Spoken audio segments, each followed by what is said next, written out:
جو زمین پر بہت فساد مچانے والے لوگ ہیں۔ اگر ہم آپ کو کچھ خراج ادا کر دیں تو کیا آپ اس کے عوض آپ ہمارے اور ان کے درمیان ایک دیوار تعمیر کر دیں گے؟ بادشاہ نے کہا، میرے قابل احترام دوستو، رب نے مجھے جو کچھ دے رکھا ہے وہ بہت بہتر ہے، البتہ اگر تم لوگ میری مدد قوت و طاقت سے کرو تو میں تمہارے اور ان کے درمیان ایک مضبوط دیوار تعمیر کر دوں گا۔ ذوالقرنین نے دونوں پہاڑوں کے سروں کے درمیان جو خلا تھا اسے لوہے کی بڑی موٹی چادروں کے ساتھ پر کر دیا، پھر چادروں کو خوب گرم کر کے ان پر پگھلا ہوا لوہا، تانبا اور سیسا ڈال کر اسے مضبوطی سے بند کر دیا، جسے عبور کر کے یاجوج ماجوج کا دوسری طرف انسانی آبادیوں میں آنا ناممکن ہو گیا۔ ڈاکٹر اسرار احمد تحریر فرماتے ہیں کہ اس دیوار کے آثار بحیرہ کیپسین کے مغربی ساحل کے ساتھ ساتھ داریال اور دربند کے درمیان اب بھی موجود ہیں۔ یہ دیوار 50 میل لمبی، 29 فٹ اونچی اور 10 فٹ چوڑی ہے۔ آج سے سینکڑوں سال پہلے لوہے اور تانبے کی اتنی بڑی دیوار تعمیر کرنا یقیناً ایک بہت بڑا کارنامہ ہے۔ داریال روس اور جارجیا کے درمیان ایک دریائی گھاٹی ہے۔ داریال اور دربند کا درمیانی راستہ کوہستانی دروں پر مشتمل ہے۔ یاجوج ماجوج کی تخت و تاراج اور شر و فساد کا دائرہ اتنا وسیع تھا کہ ایک طرف کا کیشیا کے نیچے بسنے والے ان کے ظلم و ستم کا شکار تھے تو دوسری طرف تبت اور چین کے باشندے بھی ہر وقت ان کی زد میں رہتے تھے۔ انہیں یاجوج ماجوج کے شر و فساد سے بچنے کے لیے مختلف زمانوں میں مختلف مقامات پر متعدد دیواریں تعمیر کی گئیں۔ حضرت ابو ہریرہ رضی اللہ عنہ سے مروی ہے کہ رسول اللہ صلی اللہ علیہ وآلہ وسلم نے فرمایا کہ یاجوج ماجوج دیوار ذوالقرنین کو ہر روز کھودتے ہیں۔ جب وہ دیوار میں شگاف ڈالنے کے قریب پہنچ جاتے ہیں تو ان کا نگراں ان سے کہتا ہے کہ اب واپس چلو، کل ہم اس میں سوراخ کر دیں گے۔ ادھر اللہ تعالیٰ اس سے پہلے سے زیادہ مضبوط اور ٹھوس بنا دیتا ہے۔ اگلے روز پھر یہ کھودنے کے کام میں مصروف ہو جاتے ہیں، چنانچہ یہ روز کھودتے ہیں اور اللہ تعالیٰ درست فرما دیتا ہے۔ یہ سلسلہ یوں ہی چلتا رہے گا یہاں تک کہ ان کے خروج کا وقت آ جائے گا اور اللہ تعالیٰ ان کے کھولنے کا حکم فرما دے گا۔ اس روز جب یہ دیوار کی شگاف کو آخری حد تک کھود ڈالیں گے تو اس دن ان کا نگراں کہے گا کہ انشاءاللہ کل ہم اسے پار کر لیں گے۔ حضور صلی اللہ علیہ وآلہ وسلم نے فرمایا کہ جب وہ اگلے دن لوٹ کر آئیں گے تو اسے اسی حالت میں پائیں گے جس حالت میں چھوڑ کر گئے تھے، پھر وہ اسے توڑ ڈالیں گے اور باہر نکل کر لوگوں پر ٹوٹ پڑیں گے، سارا پانی پی جائیں گے، لوگوں سے بچنے کے لیے بھاگیں گے، پھر وہ اپنے تیر آسمان کی طرف پھینکیں گے، تیر خون میں ڈوبے ہوئے واپس آئیں گے، وہ کہیں گے کہ ہم زمین والوں پر غالب آ گئے اور آسمان والوں سے بھی ہم قوت و بلندی میں بڑھ گئے۔ پھر اللہ تعالیٰ ان کی گردنوں میں کیڑا پیدا کر دے گا جس سے وہ ہلاک ہو جائیں گے۔ قرآن و سنت کی تصریحات سے یہ بات بلا شبہ ثابت ہے کہ یاجوج ماجوج کوئی عجیب الخلقت چیز نہیں بلکہ نسل انسانی سے ان کا تعلق ہے اور یہ حضرت نوح علیہ السلام کی اولاد میں سے ہیں۔ ان کا سلسلہ نسب حضرت نوح علیہ السلام کے فرزند یافس سے ملتا ہے۔ صحیح مسلم کے ایک حدیث میں اللہ کے نبی صلی اللہ علیہ وآلہ وسلم نے ان کے بارے میں تفصیل بیان فرمائی ہے جو حضرت نواس بن سامان رضی اللہ عنہ سے مروی ہے۔ نواس بن سامان رضی اللہ عنہ سے روایت ہے کہ یاجوج ماجوج کے بارے میں اللہ کے نبی صلی اللہ علیہ وآلہ وسلم نے فرمایا کہ یاجوج ماجوج کا ظہور حضرت عیسیٰ علیہ السلام کے نزول کے بعد ان کی موجودگی میں ہوگا۔ اللہ تعالیٰ حضرت عیسیٰ علیہ السلام کی جانب وہی فرمائے گا کہ میں نے اپنے پیدا کیے ہوئے بندوں کو باہر نکال دیا ہے، ان سے جنگ کرنے کی طاقت کسی میں نہیں ہے، تم میری بندگی کرنے والوں کو اکٹھا کر کے کوہ طور کی طرف چلے جاؤ، اور پھر اللہ تعالیٰ یاجوج ماجوج کا خروج فرما دے گا۔ وہ ہر اونچی جگہ سے امٹتے ہوئے آئیں گے، وہ ہر ایک چیز کو تہس نہس کر کے رکھ دیں گے۔ اپنی طاقت کے نشے میں چور جب وہ تبریہ جھیل پر پہنچیں گے تو اس کا تمام پانی پی لیں گے۔ یہ وہ وقت ہوگا کہ جب حضرت عیسیٰ علیہ السلام اور ان کے ساتھی یاجوج ماجوج کے ہاتھوں محصور ہو جائیں گے۔ پھر حضرت عیسیٰ علیہ السلام اور ان کے ساتھی اللہ تعالیٰ سے دعا کریں گے تو اللہ تعالیٰ یاجوج ماجوج کی گردنوں میں ایک کیڑا پیدا فرما دے گا جس سے یہ سب یک لخت ہلاک ہو جائیں گے۔ اس کے بعد حضرت عیسیٰ علیہ السلام اور ان کے ساتھی کوہ طور سے نیچے اتریں گے تو زمین یاجوج ماجوج کی لاشوں سے اٹی پڑی ہوگی، ایک بالش جگہ بھی ایسی نہ ہوگی جو یاجوج ماجوج کی باقیات اور بدبو سے خالی ہو۔ پھر حضرت عیسیٰ علیہ السلام اور ان کے ساتھی دعا کریں گے اور اللہ تعالیٰ بہت سے ایسے بھاری بھرکم پرندوں کو بھیجے گا جن کی گردنیں اونٹ کی گردن کی مانند ہوں گی، جو انہیں اٹھا کر لے جائیں گے اور جہاں اللہ چاہے گا وہاں پھینک دیں گے۔ پھر اللہ تعالیٰ بارش برسائے گا جس سے ہر مکان، شہر، جنگل سمیت ساری زمین دھل کر شیشے کی مانند صاف و شفاف ہو جائے گی۔ پھر اللہ تعالیٰ زمین کو حکم فرمائے گا کہ اپنے پیٹ سے پھلوں اور پھولوں کو اگل دے اور اپنی برکت لوٹا دے۔ پس ان دنوں ایسی برکت ہوگی کہ ایک انار پوری جماعت کے لیے کافی ہوگا اور وہ اس کی چھلکے کی چھتری بنا کر سایہ کریں گے۔ اور دودھ میں ایسی برکت ہو جائے گی کہ ایک دودھ دینے والی گائے سے پورا قبیلہ سیر ہوگا اور ایک دودھ دینے والی بکری پورے گھرانے کی کفالت کرے گی۔ اس دوران اللہ تعالیٰ خوشگوار ہوا بھیجے گا جس کی وجہ سے سب مسلمانوں کی بغلوں کے نیچے ایک خاص بیماری ظاہر ہوگی اور سب کے سب وفات پا جائیں گے صرف وہی بد لوگ باقی رہ جائیں گے جو زمین پر جانوروں کی طرح کھلی بدکاری کریں گے، اور ایسے ہی لوگوں پر قیامت آ جائے گی۔ اور انسانوں کو آگاہ کیا گیا کہ جب ایسا ہو تو اس وقت وہ قیامت کا انتظار کریں۔ ناظرین، آپ کو بتاتے چلیں کہ حیرت انگیز طور پر تبریہ جھیل کے پانی کی شرح میں انتہائی تیز رفتاری کے ساتھ مزید کمی ہوتی جا رہی ہے۔ جب یہ کمی اس حد تک پہنچ جائے گی کہ دوبارہ اس جھیل میں پانی بھرا جا سکے تو یاجوج ماجوج کے اخراج کا وقت ہوگا۔ اس وقت یاجوج ماجوج سامنے آ کر تباہی و بربادی پھیلا دیں گے۔ محترم ناظرین، اگر آپ اس وقت تبریہ جھیل میں پانی کے لیول کے بارے میں شائع کردہ ایک رپورٹ چیک کریں تو آپ حیران رہ جائیں گے کہ سن 2004 سے 2012 تک تبریہ جھیل کا پانی کا لیول اس حد تک گر چکا ہے کہ وہ دوبارہ کبھی بھی اس لیول تک نہیں بھرا جا سکا۔ اسرائیل نے اس حقیقت کو پوشیدہ رکھنے کی بہت کوشش کی، جس کی وجہ سے آج تک یہ حقیقت کھل کر دنیا کے سامنے نہ آ سکی، لیکن سن 2012 کے بعد اتنے سال گزر جانے کے بعد اس لیول میں مزید کمی آ چکی ہے، اور حیرت انگیز طور پر ایک جزیرہ بھی تبریہ جھیل میں نمودار ہو چکا ہے۔ مصدقہ ذرائع کے مطابق کہا جاتا ہے کہ اسرائیل کی تبریہ جھیل میں پانی کی سطح بتدریج کم ہونے کی وجہ سے اس میں جزیرہ نمودار ہو گیا، جو روسی سیارچے کی زمینی تصاویر کی ویبگا بینڈکس اور میپ کوبسٹ پر میسر ہے۔ تاہم کچھ عرصہ گزر جانے کے بعد بھی متوقع طور پر گوگل پر نظر نہیں آ رہا۔ مذہب اور تاریخ کی کتابیں اس بات سے بھری پڑی ہیں کہ روز محشر یا قیامت کی بڑی نشانیوں میں سے ایک اس جھیل کا خشک ہونا بھی ہے۔ بحر تبریہ، جہاں سے اسرائیل اپنے لیے پانی حاصل کرتا ہے، خشک ہونے والا ہے، اور خوفناک گڑھوں کی وجہ سے اب لوط علیہ السلام کی قوم کو عبرتناک عذاب سے دوچار کیے جانے کے نتیجے میں وجود میں آنے والا سمندر بحر مردار یا ڈیڈ سی بہت تیزی سے خشک ہو رہا ہے۔ اس کی سطح آب میں بھی غیر معمولی کمی واقع ہو رہی ہے۔ ماہرین کا خیال ہے کہ بحر مردار 2050 سے بہت پہلے اپنا وجود کھو بیٹھے گا۔ ان گڑھوں کی تعداد 1990 میں صرف 40 تھی، تاہم اب صرف مقبوضہ فلسطین کی جانب والے ساحل پر 300 گڑھے بن چکے ہیں، جس سے اسرائیل کو سخت پریشانی لاحق ہے۔ اس کی ہر ممکن کوشش ہے کہ اس کے سمندر خشک نہ ہو، اس لیے نہر سوئس سے ایک رابطہ نہر بحیرہ مردار تک کھودی جا رہی ہے۔ واضح ہے کہ بحیرہ احمر بحیرہ مردار سے 400 میٹر اونچا ہے۔ رابطہ نہر کے علاوہ بحیرہ احمر بحیرہ قلزم کو بحیرہ مردار کے ساتھ پائپ لائن کے ذریعے جوڑنے کا منصوبہ ہے۔ اس منصوبے کو RSDSC منصوبہ کہتے ہیں۔ اس منصوبے پر اربوں ڈالر خرچ ہوں گے۔ سائنسدانوں کا کہنا ہے کہ بحیرہ مردار ماحولیاتی تبدیلی کی وجہ سے تیزی سے خشک ہو رہا ہے۔ ناظرین، آج تمام دنیا اس حقیقت سے آگاہ ہو چکی ہے کہ تبریہ جھیل کا پانی خطرناک حد تک کم ہو چکا ہے، اور وہ وقت آن پہنچا ہے جب یاجوج ماجوج دنیا کے سامنے ظاہر ہوں گے۔ آپ سوچ رہے ہوں گے کہ اگر یاجوج ماجوج اس جھیل کا پانی پی رہے ہیں تو وہ کسی کو نظر کیوں نہیں آ رہے، اور کیا اسرائیل کے لیے اس جھیل کی کوئی اہمیت نہیں؟ تو پھر وہ اس بارے میں سچائی کو کیوں چھپا رہے ہیں؟ ناظرین، تبریہ جھیل اسرائیل کے لیے بہت زیادہ اہمیت رکھتی ہے، کیونکہ حضرت عیسیٰ علیہ السلام نے اپنی زندگی کا بیشتر حصہ یہاں گزارا ہے، اور یہ حضرت عیسیٰ علیہ السلام کو ہی آنے والے دنوں میں اپنا مذہبی رہنما سمجھتے ہیں۔ اس کے ساتھ ساتھ یہ جھیل بیت المقدس کے پاس واقع ہے۔ یہ اسرائیل میں میٹھے پانی کی واحد جھیل ہے، اور اسرائیل کی 1/3 آبادی کا انحصار اسی میٹھے پانی کی جھیل پر ہے۔ اس کے ساتھ ساتھ اسرائیل میں ایک میگا پروجیکٹ شروع کیا جا رہا ہے، جس کی وجہ سے یہ جھیل ان کے لیے بہت زیادہ اہمیت رکھتی ہے۔ بعض لوگوں کا خیال ہے کہ اسرائیل میں یہی میگا پروجیکٹ تبریہ جھیل کے پانی کو مستقبل میں مکمل طور پر غائب کرنے میں اہم کردار ادا کرنے جا رہا ہے۔ مفسرین نے بھی اس طرف اشارہ کیا ہے، اور ان کا کہنا ہے کہ یاجوج ماجوج کے اس جھیل سے پانی پینے کا مطلب اس طرح پانی پینا نہیں جس طرح ہم پیتے ہیں، بلکہ اس سے مراد یہ ہے کہ اس جھیل کا پانی استعمال کی وجہ سے مکمل طور پر ختم ہو جائے گا۔ اور آج ہر کوئی جانتا ہے کہ اسرائیل تمام دنیا کے سامنے اس حقیقت کا اعتراف کر چکا ہے کہ وہ کام جو سعودی عرب میں نہ ہو سکا وہ ہم تمام دنیا کو مکمل کر کے دکھائیں گے۔ اسرائیل نے تمام دنیا کے سامنے یہ اعلان بھی کیا ہے کہ وہ یہاں کے ریگستانوں کو سرسبز و شاداب نخلستان میں بدل کر رکھ دیں گے۔ مزید انہوں نے اس حقیقت سے بھی پردہ اٹھایا ہے کہ وہ تبریہ جھیل کے آس پاس کے علاقوں کو اس مقصد کے لیے استعمال کرنے کا ارادہ رکھتے ہیں۔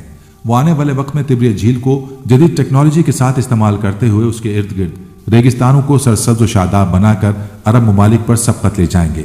چونکہ اس پروجیکٹ پر کام کرنے کے لیے بھاری مقدار میں تبریہ جھیل کے پانی کو استعمال کیا جائے گا، اس لیے انہوں نے پانی کی کمی کی صورتحال کو پوشیدہ رکھنے کی کوشش کی، لیکن وہ نہیں جانتے کہ یہی وہ حقیقت ہے جو ہمیں اس وقت کے قریب لے جا رہی ہے جب تبریہ میں پانی مکمل طور پر ختم ہو جائے گا، اور یاجوج ماجوج کا رخ پھر بیت المقدس کی طرف ہوگا، اور وہاں وہ آسمان پر قبضہ کریں گے۔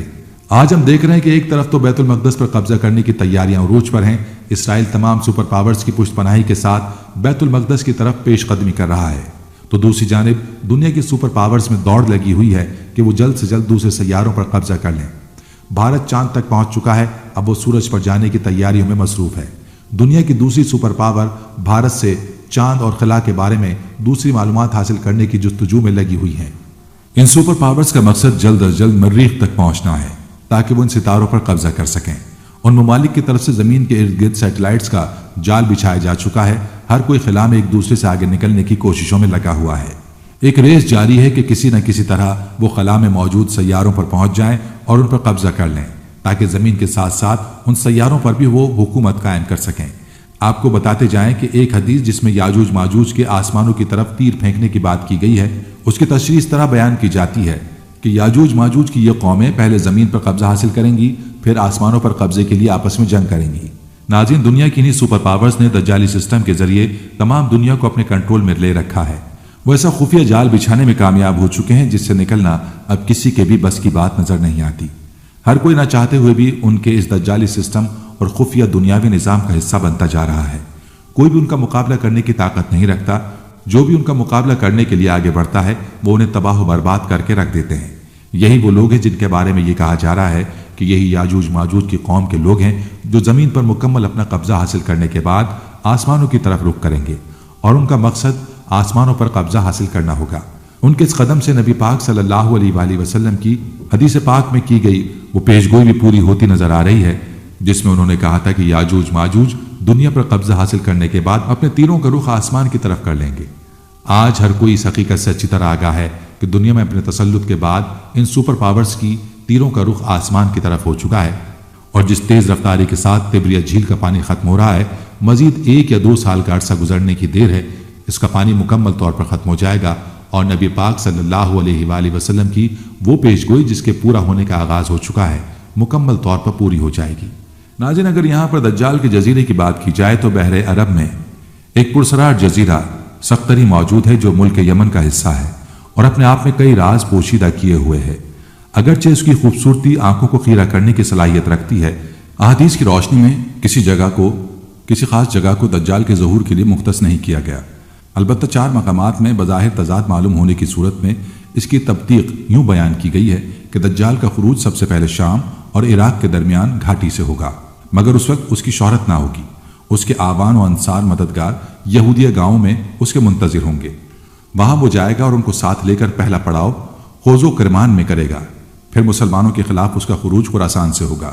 اس جزیرے کے شمال میں یمن ہے تو مغرب میں افریقی ملک صومالیہ واقع ہے، جنوب میں بحر ہند ہے تو شمال مغرب میں دنیا کی اہم ترین تجارتی گزرگاہ ہے۔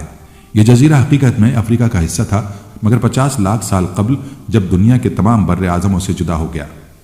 یہاں کے نباتات، چرند پرند اور دیگر ماحول دنیا کے ہر حصے سے کافی حد تک مختلف ہیں۔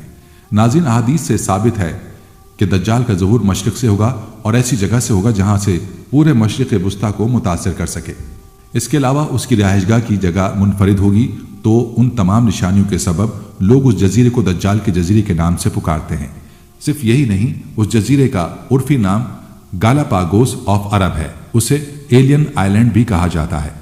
اس جزیرے کی مٹی کو دنیا کی زرخیز ترین مٹی شمار کیا جاتا ہے، جس میں نہ صرف اگنے کی طاقت بہت زیادہ ہے بلکہ یہاں پر اگنے والے نباتات دنیا کے دیگر حصوں سے مختلف انوکھے ہوتے ہیں جو دنیا کے کسی اور حصے میں نہیں اگ سکتے۔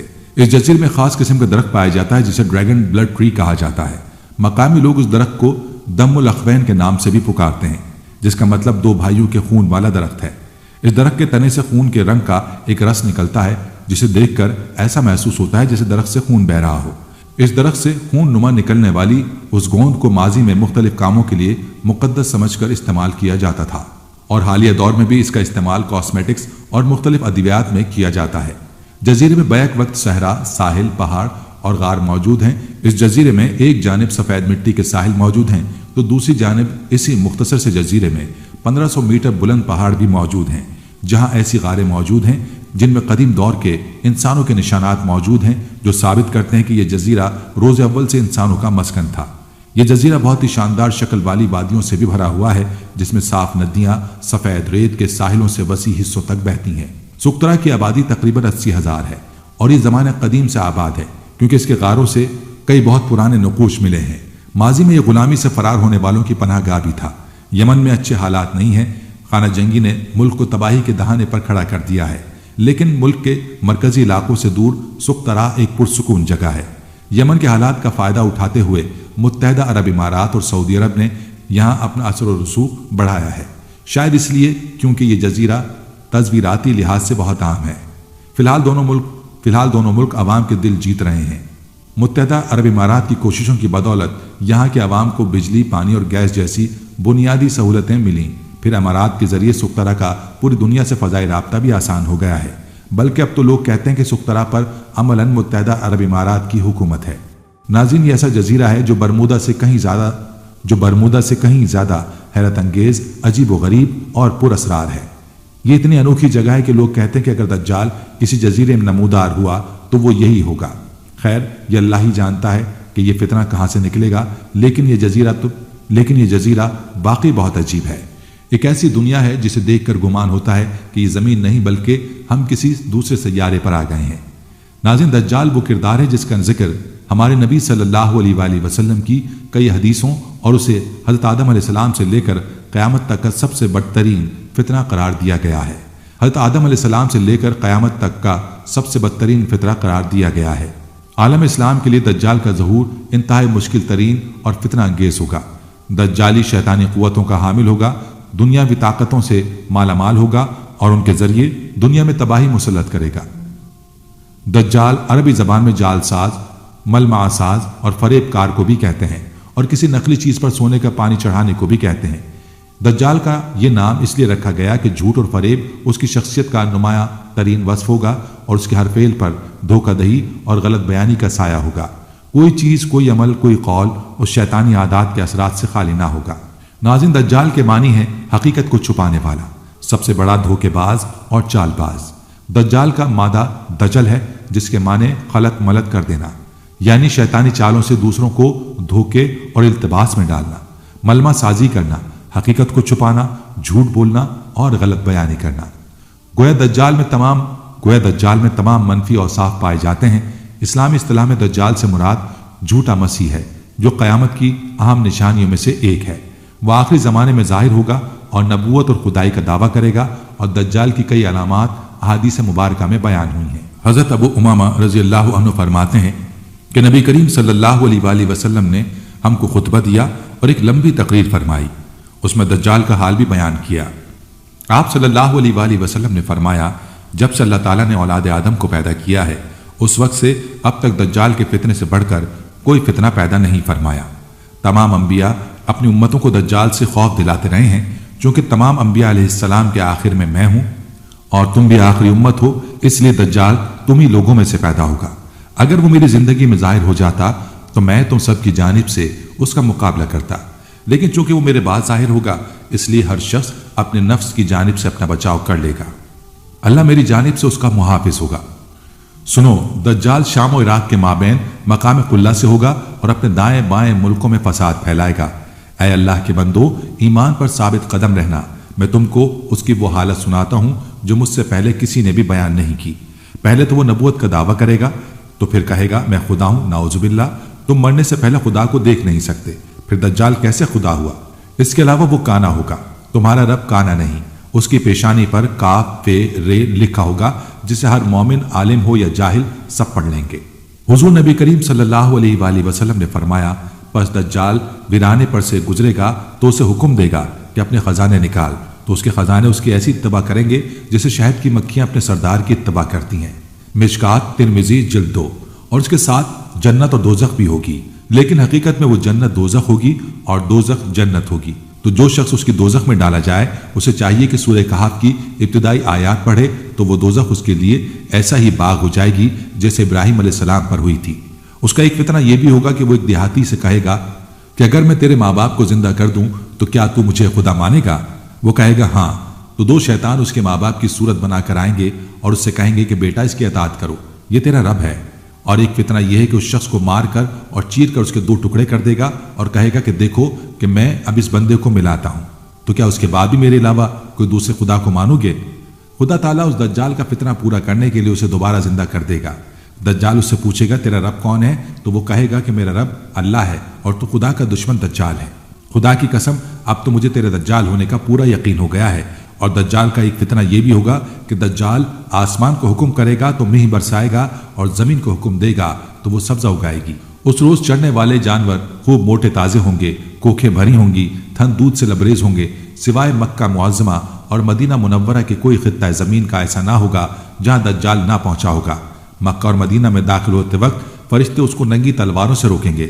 دجال ایک چھوٹی سی سرخ پہاڑی کے قریب مقیم ہو جائے گا۔ حدیث پاک میں کہ حضرت امام مہدی رضی اللہ عنہ ملک کے بندوبست میں مصروف ہوں گے کہ افواہ اڑے گی کہ دجال نے مسلمانوں پر تباہی ڈال دی ہے۔ اس خبر کو سنتے ہی حضرت امام مہدی ملک کے شام کی طرف تیاری فرمائیں گے اور اس خبر کی تحقیق کے لیے 500 یا 900 سوار بھیجیں گے، جن کے حق میں حضور سرور کائنات صلی اللہ علیہ وآلہ وسلم نے فرمایا، میں ان مجاہدین کے نام جانتا ہوں اور ان کے باپ دادوں کے بھی نام جانتا ہوں اور ان کے گھوڑوں تک کے رنگ بھی پہچانتا ہوں۔ وہ زمانے کے روئے زمین کے آدمیوں سے بہتر ہوں گے۔ وہ دجال کو کہیں نہ پائیں گے اور واپس آ کر امام مہدی کو خبر دیں گے کہ یہ افواہ غلط ہے۔ اور پھر کچھ دن بعد دجال ظاہر ہو جائے گا۔ دجال قوم یہود میں سے ہوگا۔ اس کے پیروکاروں کی اکثریت یہودی اور عورتیں ہوں گی۔ مسند احمد۔ وہ نوجوان مرد ہوگا، وہ بھاری بھرکم جسم، سرخ رنگت کا مالک ہوگا۔ عوام میں اس کا لقب مسیح ہوگا۔ صحیح بخاری اور مسلم۔ وہ ایک آنکھ سے کانا ہوگا۔ صحیح مسلم۔ اس کے بال چھوٹے اور گھنگریالے ہوں گے۔ سواری میں ایک بڑا گدھا ہوگا کہ ملک و عراق و شام کے درمیان ہوگا، جہاں نبوت اور رسالت کا دعویٰ کرتا ہوگا۔ پھر وہاں سے اصفہان چلا جائے گا۔ مسلم شریف۔ یہاں اس کے ہمراہ 70,000 یہودی ہوں گے۔ یہیں سے خدائی کا دعویٰ کر کے چاروں طرف فساد برپا کرے گا اور زمین کے اکثر مقامات پر گشت کر کے لوگوں سے اپنے آپ کو خدا منوائے گا۔ لوگوں کی آزمائش کے لیے خداوند کریم اس کے بڑے بڑے عجیب و غریب کام ظاہر کرائے گا۔ مسلم شریف۔ اس کی پیشانی پر کاف پہ ر لکھا ہوگا۔ بخاری۔ جس کی شناخت صرف اہل ایمان ہی کر سکیں گے۔ اس کے ساتھ ایک آگ ہوگی جس کو دوزخ سے تعبیر کرے گا اور ایک باغ ہوگا جس کو جنت کہے گا۔ مخالفین کو آگ میں اور موافقین کو جنت میں ڈالے گا۔ صحیح بخاری۔ اس کے پاس کھانے پینے کی چیزوں کا بہت بڑا ذخیرہ ہوگا، جس کو چاہے گا دے گا۔ جو فرقہ اس کا مخالف ہوگا تو اس سے اشیاء مذکورہ بند کر دے گا۔ اسی قسم کی بہت سی ایذائیں مسلمانوں کو پہنچائے گا، مگر خدا کے فضل سے اللہ کا ذکر اور تسبیح و تقدیس مسلمانوں کو کھانے پینے کا کام دے گی۔ ابو داؤد۔ اس کے ظاہر ہونے سے 2 سال پہلے قحط رہ چکا ہوگا اور تیسرے سال دوران قحط ہی اس کا ظہور ہوگا۔ ابو داؤد۔ زمین کے مدفون خزانے اس کے حکم سے اس کے ہمراہ ہو جائیں گے۔ صحیح مسلم۔ بعض آدمیوں سے کہے گا، میں تمہارے ماں باپ کو زندہ کر سکتا ہوں، اس لیے تم کو چاہیے کہ میری یہ قدرت دیکھ کر میری خدائی کا یقین کر لو۔ اور اسی حالت میں بہت سے ممالک پر اس کا گزر ہوگا، یہاں تک کہ وہ جب سرحد یمن پر پہنچے گا اور بہت سے بددین لوگ اس کے ساتھ ہو جائیں گے تو وہاں سے واپس ہو کر مکہ مکرمہ کے قریب مقیم ہو جائے گا، مگر محافظ فرشتوں کی وجہ سے مکہ شریف میں داخل نہ ہو سکے گا۔ بخاری و مسلم۔ اور پھر مدینہ کا رخ کرے گا۔ اس وقت مدینہ کے 7 دروازے ہوں گے۔ صحیح بخاری۔ ہر دروازے کی محافظت کے لیے خداوند کریم دو فرشتے متعین فرمائے گا، جن کے ڈر سے دجال کی فوج مدینہ میں داخل نہ ہو سکے گی، اور مدینہ منورہ میں 3 دفعہ زلزلے آئیں گے، جن کی وجہ سے بدعقیدہ منافق لوگ خوف کی وجہ سے شہر سے نکل کر دجال کے پھندے میں پھنس جائیں گے۔ اس وقت مدینہ منورہ سے ایک بزرگ دجال سے مناظرے کے لیے نکلیں گے اور دجال سے کہیں گے کہ تو وہی دجال ملعون ہے جس کی ہم کو اللہ کے محبوب پاک صلی اللہ علیہ وآلہ وسلم نے خبر دی تھی۔ تو دجال غصے میں آ کر اس بزرگ کو آلے سے چیر کر اس کے 2 ٹکڑے کر کے علیحدہ پھینک دے گا، اور پھر اپنے دعوی خدائی کا یقین دلانے کے لیے اس کو یعنی اس بزرگ کے ٹکڑے کو پھر زندہ کر دے گا۔ لیکن وہ بزرگ پھر زندہ ہونے کے بعد دجال کو کہیں گے، اب تو مجھے پورا یقین ہو گیا ہے کہ تو وہی مردود دجال ہے۔ دجال پھر غصے میں آ کر اس بزرگ کو ذبح کرنے کا حکم دے گا، لیکن اب وہ ناکام ہوگا۔ پھر وہ اس بزرگ کو اپنی تیار کی ہوئی دوزخ میں ڈال دے گا، لیکن وہ آگ خداوند کریم کی قدرت سے آپ کے لیے گلزار بن جائے گی۔ اس کے بعد دجال کسی بھی مردہ کو زندہ کرنے کی قدرت نہ پائے گا اور یہاں سے ملک شام کی طرف روانہ ہو جائے گا، اور وہاں جانے سے پہلے حضرت امام مہدی دمشق میں آ چکے ہوں گے اور دجال کے ساتھ جنگ کرنے کی تیاری کر رہے ہوں گے، یعنی ترتیب فوج اور جنگی سامان تقسیم کریں گے۔ ایک دن لوگ نماز کی تیاری میں ہوں گے کہ حضرت عیسیٰ علیہ السلام 2 فرشتوں کے کاندھوں پر تکیہ کیے آسمان سے دمشق کی جامع مسجد کی مشرقی مینار پر جلوہ افروز ہوں گے اور حضرت امام مہدی سے ملاقات فرمائیں گے۔ صحیح مسلم شریف۔ اور امام مہدی نہایت انکساری اور خوش خلقی کے ساتھ آپ کے ساتھ پیش آئیں گے۔ مسلم شریف۔ اور فرمائیں گے، یا نبی اللہ امامت کیجیے۔ حضرت عیسیٰ علیہ السلام ارشاد فرمائیں گے کہ امامت تم ہی کرو، کیونکہ یہ عزت اسی امت کو خدا نے دی ہے۔ پس حضرت امام مہدی نماز پڑھائیں گے اور عیسیٰ علیہ السلام آپ کے پیچھے نماز پڑھیں گے۔ نماز سے فارغ ہو کر حضرت امام مہدی رضی اللہ عنہ پھر حضرت عیسیٰ علیہ السلام کو کہیں گے کہ یا نبی اللہ، اب لشکر کا انتظام آپ کے سپرد ہے، جس طرح آپ چاہیں انجام دیں۔ وہ فرمائیں گے یہ کام آپ ہی انجام دیں، میں تو صرف دجال کو قتل کرنے آیا ہوں، جس کا مارا جانا میرے ہی ہاتھوں مقدر ہے۔ جب رات گزرے گی تو صبح حضرت امام مہدی فوج کو لے کر میدان جنگ میں تشریف لائیں گے اور عیسیٰ علیہ السلام فرمائیں گے کہ میرے لیے گھوڑا اور نیز لاؤ تاکہ اس ملعون کے شر سے زمین کو پاک کر دوں۔ پس عیسیٰ علیہ السلام دجال پر اور اسلامی فوج دجال کے لشکر پر حملہ آور ہوگی اور خوب گھمسان کی جنگ ہوگی۔ اس وقت دم عیسوی میں یہ خاصیت ہوگی کہ جہاں تک آپ کی نظر جائے گی وہاں تک دم عیسوی مار کرے گی، مسلم شریف۔ اور جس کافر تک آپ کا سانس پہنچے گا تو وہیں نیست و نابود ہو جایا کرے گا۔ دجال آپ کے مقابلے سے بھاگے گا، آپ اس کا تعاقب کریں گے اور مقام لد میں جا لیں گے اور نیزے سے اس کا کام تمام کر کے لوگوں پر اس کی ہلاکت کا اظہار کریں گے۔ کہتے ہیں کہ اگر حضرت عیسیٰ علیہ السلام اس کو قتل نہ بھی کرتے تو بھی وہ آپ کے سانس سے اس طرح پگھل جاتا جیسے نمک پانی میں۔ صحیح مسلم ابن ماجہ۔ اسلامی فوج دجال کے لشکر کو قتل و غارت کرنے میں مشغول ہو جائے گی اور ان یہودیوں کو جو دجال کے لشکر میں ہوں گے ان کو اس وقت کوئی چیز پناہ نہ دے گی، یہاں تک کہ اگر شام کے وقت کسی پتھر یا درخت کی آڑ میں ان میں سے کوئی چھپا ہوگا تو وہ درخت اور پتھر بھی آواز دے گا کہ اے خدا کے بندو، اس یہودی کو پکڑو اور اس کو قتل کرو، مگر درخت غرقد ان کو پناہ دے کر چھپائے رکھے گا۔ زمین پر دجال کے شر و فساد کا زمانہ 40 روز تک رہے گا۔ ترمذی۔ جس میں سے ایک دن ایک سال کے برابر، ایک دن ایک مہینے کے برابر، ایک دن ایک ہفتے کے برابر، باقی دن عام دنوں کے برابر ہو جائیں گے۔ دجال کا فتنہ ختم ہونے کے بعد امام مہدی اور عیسیٰ علیہ السلام جن شہروں میں دجال نے فساد پھیلا رکھا تھا دورہ فرمائیں گے۔ دجال سے تکلیف اٹھائے ہوئے لوگوں کو خدا کے یہاں اجر عظیم ملنے کی خوشخبری دے کر دلاسا و تسلی دیں گے اور اپنے انعام و اکرام سے ان کے دنیاوی نقصانات کی تلافی کریں گے۔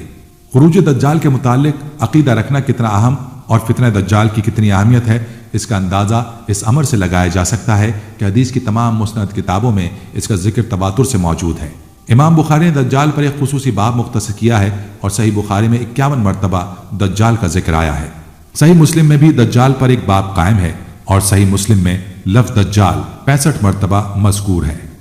سنن نبی داؤد اور ترمذی میں بھی دجال پر ابواب موجود ہیں اور ان دونوں مجموعہ حدیث میں لفظ دجال بالترتیب 28 اور 33 مرتبہ آیا ہے۔